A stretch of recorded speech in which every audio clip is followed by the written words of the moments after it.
Hari ini, mari kita mempelajari firman Tuhan dengan khotbah bertajuk Kebenaran yang milik Tuhan.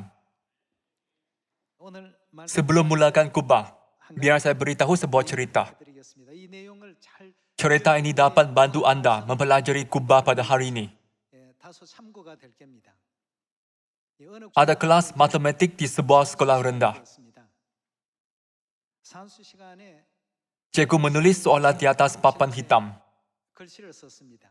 2 tambah 1 sama dengan berapa? Lalu memanggil seorang budak yang berisi untuk menulis jawapan. Namun, budak itu tidak pandai mengira. 2 tambah 1 sama dengan berapa? Anda boleh kira dengan jari, tetapi dia tidak dapat.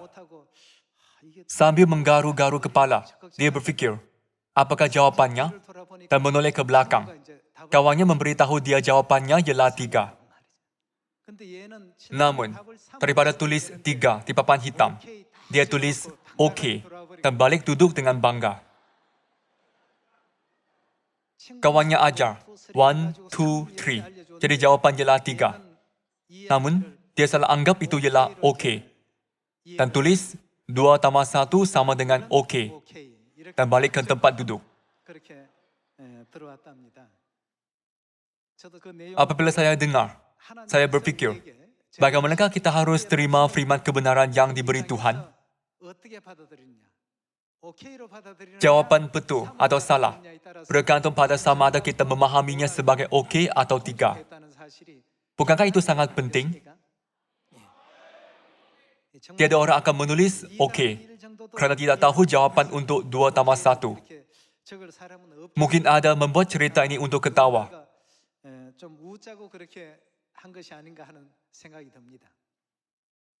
Namun, meskipun kita sudah diberi jawapan jelas 2 tambah 1 sama dengan 3, jika kita tidak nampak 3, malah menerimanya sebagai OK, itu ialah masalah besar. Dari situ, jawapan yang salah keluar. Dan jalan yang salah, dan bukannya jalan yang betul diciptakan.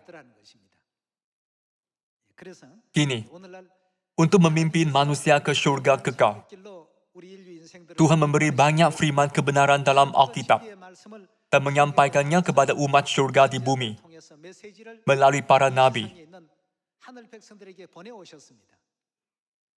Bukankah ada banyak orang di dunia yang percaya Tuhan seperti pasir di tepi laut? Walaupun banyak, mereka tidak dapat menyampaikan firman Tuhan dengan betul. Jawapan 3 memang diberitahukan. Tetapi jika mereka menerimanya sebagai OK, adakah itu betul? Itu bukanlah jawapan benar. Sebab itulah Tuhan memberi ajaran ini dalam buku 2 Petrus bab 3. Mari kita lihat buku 2 Petrus bab 3 ayat 16. Buku 2 Petrus bab 3 ayat 16 tertulis, hal itu dibuatnya dalam semua suratnya. Apabila ia berbicara tentang perkara-perkara ini, dalam surat-suratnya itu, ada hal-hal yang sukar difahami, sehingga orang-orang yang tidak memahaminya dan yang tidak teguh imannya, memurtabalikkannya menjadi kebinasaan mereka sendiri. Sama seperti yang juga mereka buat dengan tulisan-tulisan yang lain. Kalian semua, menurut kebenaran matematik, 2 tambah 1 sama dengan 3. Walaupun kawannya memberi jawapan yang benar, dia tidak nampak. Malah, dia melihat bulatan di sebelah. Jadi dia menulis jawapan yang salah. OK. Demi keselamatan kita, Tuhan telah mengajarkan firman kebenaran berkali-kali dalam Alkitab. Dia juga mengajarkan hari Sabat, Paskah, dan nama baru. Ada banyak gereja yang memurtabalikkan mesej itu dan akan dimusnahkan akhirnya. Sebaliknya, ada juga gereja benar mengikut firman Tuhan dan ajarannya.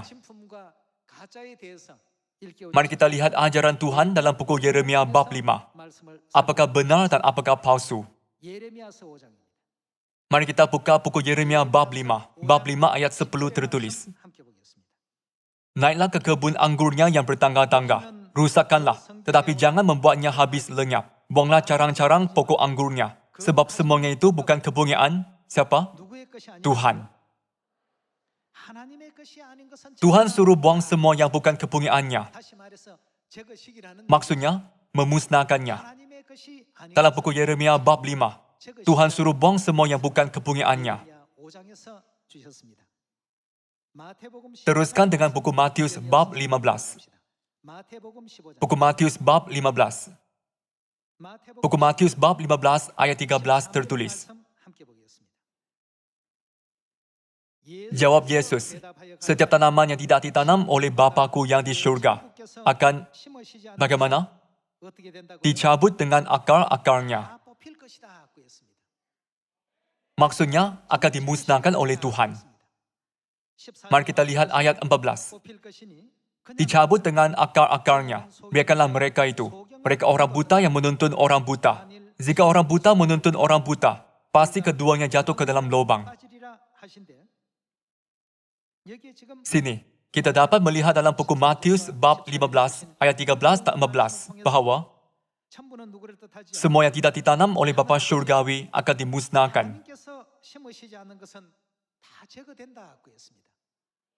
Dalam Alkitab tertulis bahwa segala yang bukan milik Tuhan akan dibuang atau dicabut dengan akar-akarnya. Maksudnya, semua dimusnahkan. Marilah kita lihat buku Kisah Para Rasul bab 5. Bab 5 ayat 33 tertulis.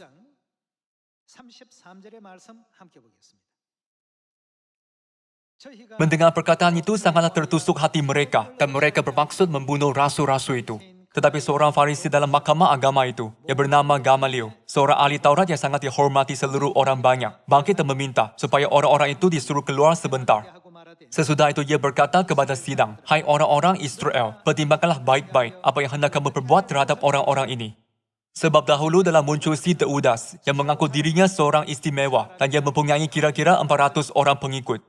Tetapi ia dibunuh dan cerai-berailah seluruh pengikutnya dan lenyap.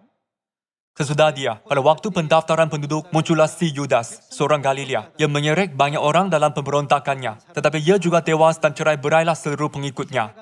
Karena itu aku berkata kepadamu, janganlah bertindak terhadap orang-orang ini, biarkanlah mereka. Sebab jika maksud dan perbuatan mereka berasal dari manusia, tentu akan, bagaimana? Lenyap. Tetapi kalau berasal dari Tuhan, kamu tidak akan dapat melenyapkan orang-orang ini. Mungkin ternyata juga nanti bahwa kamu melawan Tuhan. Nasihat itu diterima. Mereka memanggil rasul-rasul itu, lalu menyesal mereka dan melarang mereka mengajar dalam nama Yesus. Sesudah itu mereka dilepaskan. Rasul-rasul itu meninggalkan sidang mahkamah agama dengan gembira, karena mereka telah dianggap layak menderita penghinaan oleh karena nama Yesus. Dan setiap hari mereka melanjutkan pengajaran mereka di bait Tuhan dan di rumah-rumah orang, dan memberitakan Injil tentang Yesus yang adalah Mesias. Menurut buku Yeremia bab 5, Matius bab 15, dan Kisah Para Rasul bab 5, kita dapat lihat bahwa apa yang milik Tuhan tidak dapat dilenyapkan oleh manusia, bukan? Manusia pasti tidak dapat. Namun, Tuhan suruh mencabut apa yang bukan miliknya dan memusnahkan semuanya. Semua ahli keluarga Sion yang beriman dan sedang berlari ke syurga dengan harapan syurga abadi harus menjadi orang yang mematuhi ajaran Bapa dan Ibu dalam apa jua situasi pun. Kini, ada banyak gereja di dunia. Jadi, apakah jenis gereja yang ditubuhkan Tuhan sendiri? Nama gereja itu sudah memberitahu kita, sama ada gereja itu ditubuhkan oleh Tuhan atau tidak. Mari kita buka buku 1 Korintus bab 1. Buku 1 Korintus bab 1 ayat 1 tertulis. Dari Paulus, yang oleh kehendak Tuhan dipanggil menjadi Rasul Kristus Yesus, dan dari Sostenes, saudara kita, kepada jemaat Tuhan di Korintus. Adakah nama gereja dalam Alkitab? Ada. Namanya ialah Gereja Tuhan. Jika gereja itu adalah autentik yang ditubuhkan Tuhan, itu pastilah gereja Tuhan. Kalau begitu, siapa yang menubuhkan gereja Tuhan? Tuhan sendiri menubuhkannya. Adakah Tuhan betul-betul menubuhkan gereja ini? Mari kita buka buku Mazmur bab 102. Buku Mazmur bab 102, ayat 13. Tetapi Engkau, ya Tuhan, Raja selama-lamanya, semua keturunan akan mengingati Engkau. Engkau akan bangkit dan mengasihani Sion. Masanya sudah tiba untuk mengasihaninya. Inilah masanya yang tepat. Walaupun Sion telah musnah, hamba-hambamu mengasihinya. Walaupun Sion telah runtuh, mereka mengasihaninya.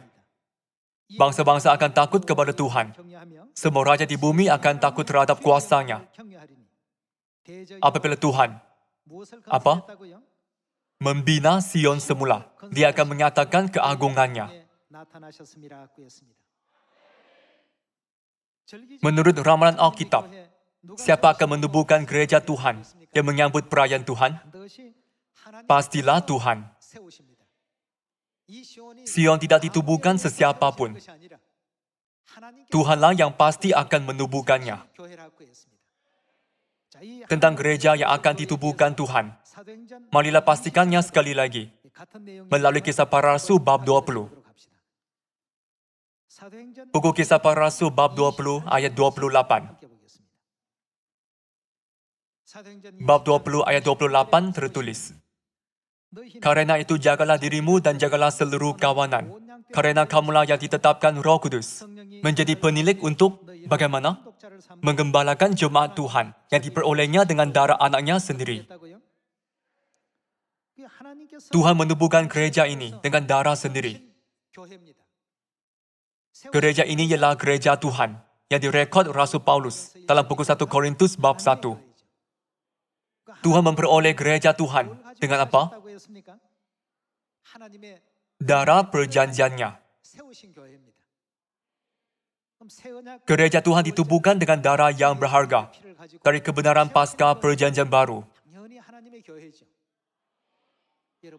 Dengan ciri-ciri yang ketara ini, kita harus dapat bezakan antara kebenaran dan kepalsuan. Jadi, apakah ciri-ciri lain gereja yang ditubuhkan oleh Tuhan? Mari kita lihat buku Lukas bab 4 dan cari setiap ciri-ciri itu. Hanya apabila kita menjadi milik Tuhan, kita boleh memasuki keselamatan kekal. Tiada cara lain untuk pergi ke syurga, bukan? Mari kita lihat kitab Lukas bab 4 ayat 16. Bab 4 ayat 16 tertulis, "Ia datang ke Nazaret tempat dia dibesarkan, dan menurut kebiasaannya, pada hari Sabat, ia masuk ke rumah ibadat, lalu berdiri hendak membaca dari Alkitab." Kita dapat lihat babak Yesus menyambut hari Sabat dalam Alkitab. Jadi, ibadah harus diadakan pada hari apa di gereja yang ditubuhkan oleh Yesus? Menurut buku Matius bab 12 ayat 8, Anak manusia ialah Tuhan pada hari apa? Sudah tentu, gereja yang ditubuhkan oleh Yesus harus ada peraturan menyambut hari Sabat. Dan gereja ini harus bernama Gereja Tuhan. Dan mestilah gereja yang Tuhan sendiri datang tubuhkan. Rasul Paulus juga menyambut hari Sabat menurut teladan dan ajaran Yesus. Mari kita pastikan dalam buku Kisah Para Rasul bab 17. Semua ajaran ini ditanam oleh Tuhan. Tuhan mengedarkan kita melalui buku Yeremia bab 5 bahawa semua yang selain daripada apa yang ditanam oleh Tuhan ialah lalang dan kepalsuan yang mesti dicabut dan dimusnahkan. Buku Kisah Para Rasul bab 17 ayat 2. Seperti biasa, Paulus masuk ke rumah ibadat itu. 3 hari Sabat berturut-turut ia membicarakan dengan mereka bagian-bagian dari kitab suci. Ia menerangkannya kepada mereka dan menunjukkan bahawa Mesias harus menderita dan bangkit dari antara orang mati. Lalu ia berkata, "Inilah Mesias, yaitu Yesus, yang kuberitakan kepadamu." Pada masa itu, orang silap menganggap Yesus sebagai manusia biasa sahaja dan anak tukang kayu.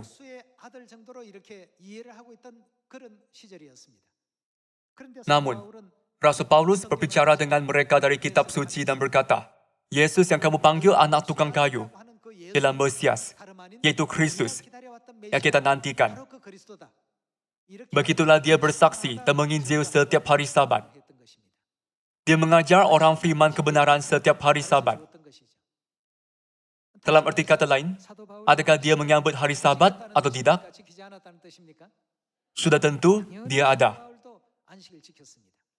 Jadi, jika kita menyambutnya, ini kerana hari Sabat milik siapa? Jadi kita menyambutnya, kita tidak perlu mematuhi apa yang bukan milik Tuhan. Tuhan berkata dalam buku Keluaran bab 20 ayat 8, ingatlah dan bagaimana? Kuduskanlah hari Sabat. Yesus menyambut hari Sabat menurut peraturan Perjanjian Baru. Dan Rasul Paulus juga sama. Walaupun dia menerima Injil selepas Yesus naik ke syurga, dia terus menyambut hari Sabat selepas itu. Hari Sabat bukanlah hari Ahad yang disambut oleh gereja-gereja kini, tetapi hari ketujuh, yaitu hari Sabtu. Betul? Apabila saya menyambut tentang hari Sabat, seseorang berkata bahawa dia juga ada sambut. Saya bertanya, pada hari apakah Anda sambut hari Sabat? Dia menjawab hari Ahad. Mengapa orang menyambut hari Sabat pada hari Ahad? Adakah hari Sabat yang disambut pada hari Ahad itu milik Tuhan? Tidak. Mereka kini melakukan kebodohan kerana tidak melihat jawapan 3 yang betul, tetapi memahaminya sebagai okey. Adakah Tuhan berkata harus beribadah pada hari Ahad? Mari kita lihat jawapan benar dalam buku Matius bab 28. Bab 28. Buku Matius bab 28 ayat 1 tertulis, setelah hari Sabat lewat, menjelang menyingsingnya fajar pada hari keberapa? Hari pertama minggu itu. Setelah hari Sabat ialah hari pertama. Jadi hari Sabat ialah hari keberapa? Hari-hari dalam seminggu ialah hari Ahad, Isnin, Selasa, Rabu, Kamis, Jumaat dan Sabtu. Hari Sabat ialah hari ketujuh. Jadi selepas itu, kita kembali ke hari pertama. Dulu, panggilan hari-hari dalam seminggu ialah hari pertama, hari kedua, hari ketiga, hari keempat, hari kelima, hari keenam dan hari ketujuh. Memandangkan buku Kejadian bab 2 tertulis, berhentilah ia pada hari ketujuh. Hari ketujuh selalunya ialah hari Sabat. Namun, hari apa kembali sesudah hari ketujuh? Hari pertama. Alkitab bahasa Inggeris juga tertulis, hari pertama, yaitu first day. Apa berlaku pada hari pertama dalam seminggu? Menjelang menyingsingnya fajar pada hari pertama minggu itu, pergilah Maria Magdalena dan Maria yang lain menengok kubur itu. Maka terjadilah gempa bumi yang hebat sebab seorang malaikat Tuhan turun dari langit dan datang ke batu itu dan menggulingkannya, lalu duduk di atasnya.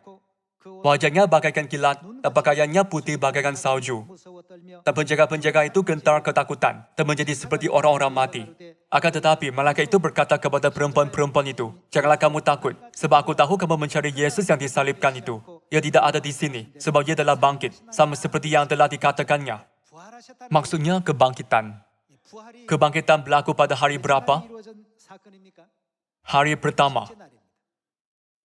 Kini, semua gereja percaya bahawa Yesus telah bangkit pada hari apa? Hari Ahad. Namun, hari Ahad ialah hari berapa? Adakah hari ketujuh? Tidak, hari pertama. Tuhan tidak pernah menetapkan hari pertama sebagai hari Sabat di mana-mana Alkitab. Hari pertama tidak boleh menjadi hari Sabat. Jika hari Ahad ialah hari pertama, hari ketujuh seharusnya ialah hari apa? Ahad, Isnin, Selasa, Rabu, Kamis, Jumaat dan Sabtu. Hari Sabtu ialah hari ketujuh. Hari Sabtu ialah hari ketujuh dalam seminggu. Jadi kita menyambut hari Sabat pada hari Sabtu. Jadi menurut perintah Tuhan, ingatlah dan kuduskanlah hari Sabat. Bolehkah orang yang menyambut hari Sabat pada hari Ahad dilihat sebagai orang yang mempunyai kebenaran Tuhan? Iman mereka tidak autentik, tetapi palsu.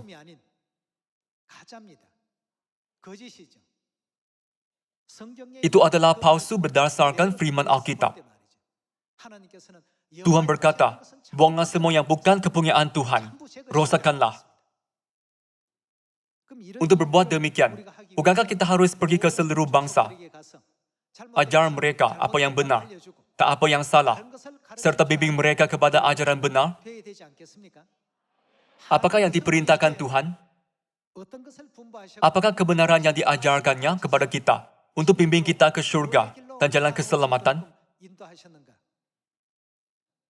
Kita harus sentiasa perhatikan hal ini dan ikuti ajaran Alkitab sebagaimana adanya. Jadi, kita tidak boleh tambah atau kurangkan firman Tuhan, bukan? Bukankah juga tertulis dalam buku Wahyu bab 22 ayat 18, jangan tambah atau kurang. Janganlah tambah atau kurangkan apa yang milik Tuhan. Gereja kita menyambut hari Sabat, dan nama gereja ialah Gereja Tuhan, serta ditubuhkan oleh Tuhan Bapa dan Tuhan Ibu. Gereja Tuhan betul-betul ialah gereja yang autentik. Jadi, janganlah kita hanya fokus pada hari Sabat, tetapi juga baptisan. Mari kita lihat buku Matius bab 28 ayat 18. Bab 28 ayat 18 tertulis,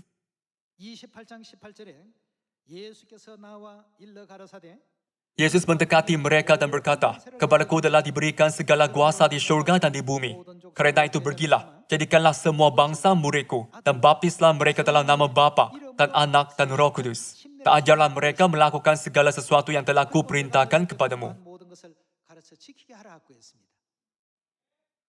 Antara kebenaran yang ditanam Tuhan hari ini, pasti ada nama Tuhan apabila Dia bekerja sebagai Bapa, nama Tuhan apabila Dia bekerja sebagai Anak, dan nama Tuhan apabila Dia bekerja sebagai Roh Kudus. Kita harus tahu semua nama itu dan percaya. Jika kita tidak tahu, dapatkah kita percaya? Kita harus tahu untuk percaya.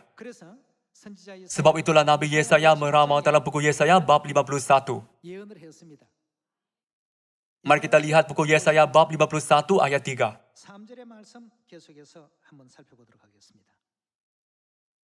Buku Yesaya bab 51 ayat 3 tertulis, "Sebab Tuhan menghibur Sion, menghibur segala leruntuhannya. Ia membuat padang gurunnya seperti Taman Eden, dan padang belantaranya seperti Taman Tuhan. Di situ terdapat kegirangan dan sukacita, dengan syukur dan lagu yang nyaring. Perhatikanlah suaraku, hai bangsa-bangsa, dan pasanglah telinga kepadaku, hai suku-suku bangsa. Sebab pengajaran akan keluar daripadaku, dan hukumku sebagai terang untuk bangsa-bangsa.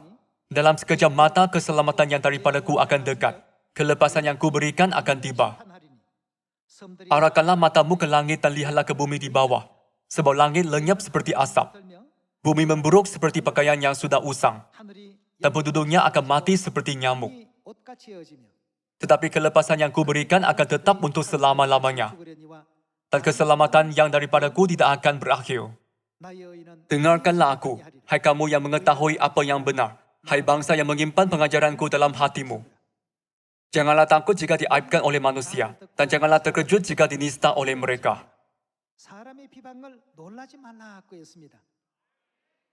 Orang yang simpan hukum Tuhan dalam hati ialah orang yang mengetahui nama Tuhan. Teruskan dengan buku Yesaya bab 52 ayat 5. Bab 52 ayat 5 tertulis, "Tetapi sekarang, apakah lagi urusanku di sini?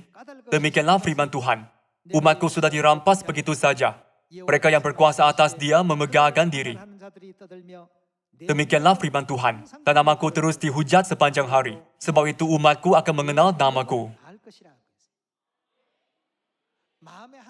Orang yang simpan hukum Tuhan dalam hati, hukum hari Sabat, hukum Paskah, dan hukum Perjanjian Baru, pasti mengenal nama siapa? Nama Tuhan. Namun, apabila kita menanyai orang yang pergi ke gereja, siapakah nama Roh Kudus? Tiada yang tahu jawabannya. Siapakah nama Bapa? Mereka berkata, Yehuwa. Siapakah nama Anak? Mereka berkata, Yesus. Namun, apabila kita bertanya, siapakah nama Roh Kudus? Biasanya mereka menjawab, nama Roh Kudus ialah Roh Kudus. Siapa lagi? Orang yang mempunyai hukum Tuhan yang benar dan apa yang milik Tuhan dalam hati, pasti mengenal nama Tuhan. Mengenal namanya bermaksud bukan hanya tahu, tetapi juga percaya. Jadi, adakah Anda tahu nama Bapa? Adakah Anda tahu nama Anak? Adakah Anda tahu nama Roh Kudus? Tuhan berkata, baptislah mereka dalam nama Bapa, Anak, dan Roh Kudus. Jadi, kita harus kenal nama-nama itu untuk membaptis. Baptisan yang tidak dilakukan dalam nama-nama itu adalah palsu. Tanpa janji pengampunan dosa, itu adalah palsu. Ada nama Bapa, Anak, dan Roh Kudus. Zaman Roh Kudus telah bermula. Jadi bukankah kita harus dibaptis dalam nama Bapa, Anak, dan Roh Kudus pada zaman ini? Sebab itulah Tuhan berkata, umatku akan mengenal namaku. Ayat 6 sekali lagi.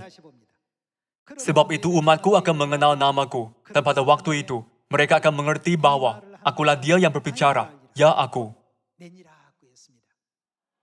Jadi siapakah nama itu apabila dia datang sekali lagi?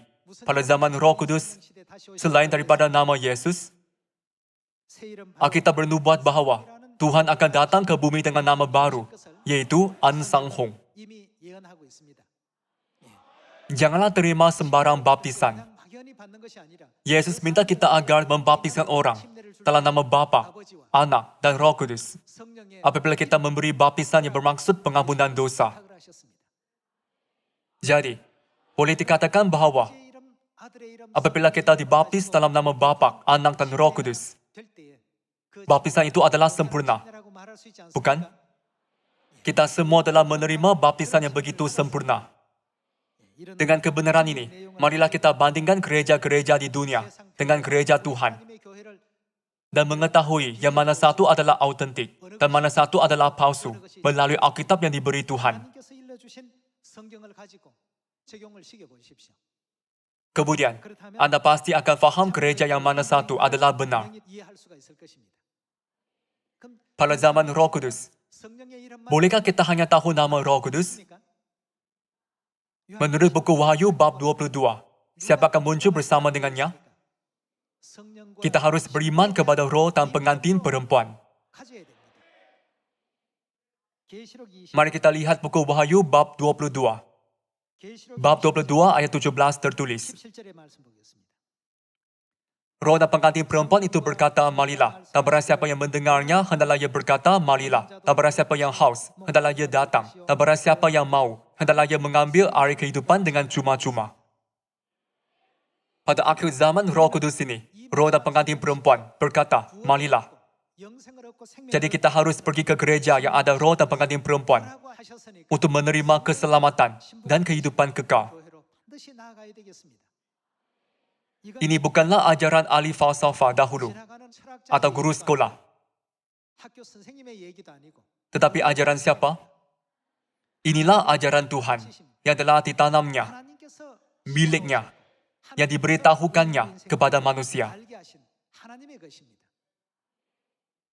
Jadi, kita harus beriman kepada Tuhan Bapa dan Tuhan Ibu. Tetapi kita tidak boleh percaya mereka dalam gereja palsu. Hanya orang yang datang kepada Tuhan Bapa dan Tuhan Ibu, yaitu roh dan pengantin perempuan, boleh menerima janji kehidupan kekal di kerajaan syurga.